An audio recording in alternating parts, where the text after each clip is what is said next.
ഒരു മുത്തശ്ശി വീടിന്റെ വാടക പിരിക്കാൻ വേണ്ടിയിട്ട് ഒരു വീട്ടിലേക്ക് കയറി ചെല്ലാണ്. ആ വീട്ടിലാണെങ്കിൽ ഈ മുത്തശ്ശീന്റെ അടുത്തുനിന്ന് കടം വാങ്ങിയ ആളുണ്ടാവില്ല. ആ കടം വാങ്ങിയ ആളുടെ മോള് അവിടെ ഇരുന്ന് ഒറ്റയ്ക്ക് കുക്ക് ചെയ്തോണ്ടിരിക്കുകയാണ്. ഈ മുത്തശ്ശി ആ കുട്ടീനോട് നിന്റെ അച്ഛൻ കടം വാങ്ങിയ പൈസയും ഈ വീടിന്റെ രണ്ടും തരാണ്ട് ഞാൻ ഇവിടുന്ന് പോകൂല എന്ന് പറഞ്ഞിട്ട് അവിടെ തന്നെ ഇരിക്കുകയാണ്. രാത്രിയായിട്ട് ഈ കുട്ടീന്റെ അച്ഛൻ വന്നിട്ടുണ്ടല്ല. രാത്രി ആയതുകൊണ്ട് തന്നെ പുറത്ത് ഭയങ്കര തണുപ്പായിരിക്കും. ഈ മുത്തശ്ശിയാണെങ്കിൽ ആ കുട്ടീന്റെ അടുത്ത് പോയി നോക്കുമ്പോൾ ആ കുട്ടി ആ തണുപ്പത്ത് കഷ്ടപ്പെട്ട് കിടക്കാണ്. കുട്ടീനോട് പാവം തോന്നിയിട്ട് ഇവരും വീട്ടിലെ ഹീറ്ററൊക്കെ ശരിയാക്കി കൊടുക്കുകയാണ്. ദിവസം ഈ മുത്തശ്ശി ആ കുട്ടീനോട് നിന്റെ അച്ഛൻ വരാതെ ഞാൻ എന്തായാലും ഇവിടുന്ന് പോവില്ല എന്ന് പറയുന്നു. ഈ കുട്ടിയാണെങ്കിൽ ഒന്നും മിണ്ടാതെ അവിടുന്ന് പോവാണ്. മുത്തശ്ശി അങ്ങനെ ഫുഡ് കഴിക്കാതിരിക്കുമ്പോഴാണ് ഒരു കാര്യം ആലോചിക്കുന്നത്, ആ ചെറിയ കുട്ടി ഒന്നും കഴിച്ചിട്ടില്ലല്ലോ എന്ന്.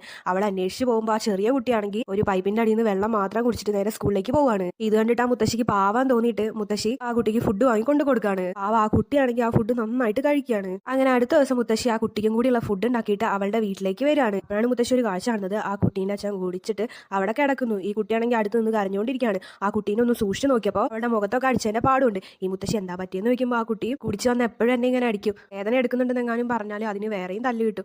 അതുമായിട്ട് ആ മുത്തശ്ശി ആ അച്ഛനോട് എനിക്ക് നീ തരാനുള്ള പൈസ ഒന്നും തിരിച്ചു തരണ്ട, പകരം നിന്റെ മോളെ എനിക്ക് തരണം എന്ന് പറഞ്ഞിട്ട് ആ കുട്ടീനെ അവിടെ നിന്ന് കൂട്ടിയിട്ട് പോവാണ്. ആ കുട്ടി മുത്തശ്ശിനോട് സന്തോഷമായിട്ട് പോവാണ്. ഈ മുത്തശ്ശി ചെയ്ത് ശരിയാണോ തെറ്റാണോ എന്താ നിങ്ങളുടെ അഭിപ്രായം കമന്റ് ചെയ്യണേ. പിന്നെ വീഡിയോ ലൈക്ക് ചെയ്യുക, സബ്സ്ക്രൈബ് ചെയ്യുക.